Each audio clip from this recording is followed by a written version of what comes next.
The Yosemite Park Killer. Cary Stayner.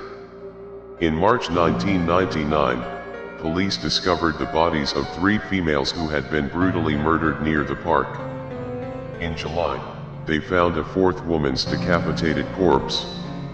The investigation into their gruesome deaths eventually led authorities directly to Stayner, who became known as the Yosemite Park Killer. Cary Stayner took a job as a handyman at Cedar Lodge, a motel just outside the El Portal entrance to Yosemite National Park. It was there that he committed the first of his horrific crimes. On February 15, 1999, 42-year-old Carol Sund, her 15-year-old daughter Julie, and Julie's 16-year-old friend Silvina Palazzo, all went missing while staying at Cedar Lodge in El Portal, California. Cary Stayner later admitted that he told the women there was a leak to gain access to their room, then strangled Carol and Silvina, put their bodies in the trunk of their car, and forced Julie to ride with him for hours as he searched for a place to dump the corpses. He then slit Julie's throat and left her body near a creek before returning to burn the car.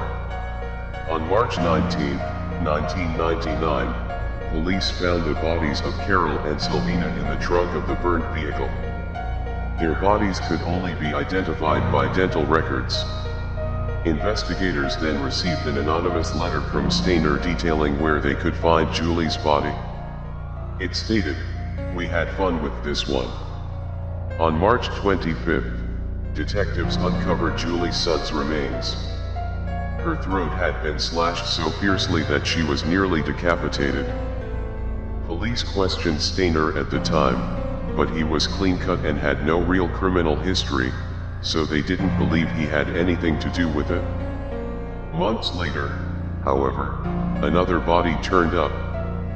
On July 22, 1999, the decapitated corpse of Yosemite naturalist Joie Armstrong was discovered not far from the cabin where she'd been staying.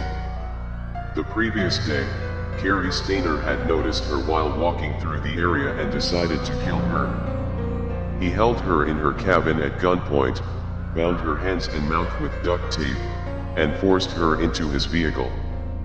Armstrong was able to jump through the window of the moving truck, but Stayner chased her down and beheaded her.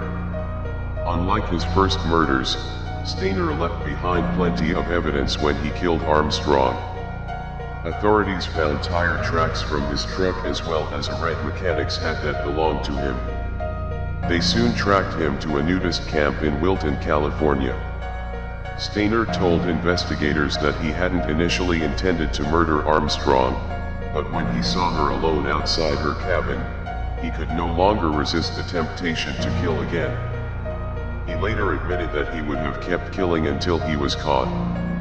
Stayner claimed he never sexually assaulted any of the women and wanted to keep their deaths as humane as possible.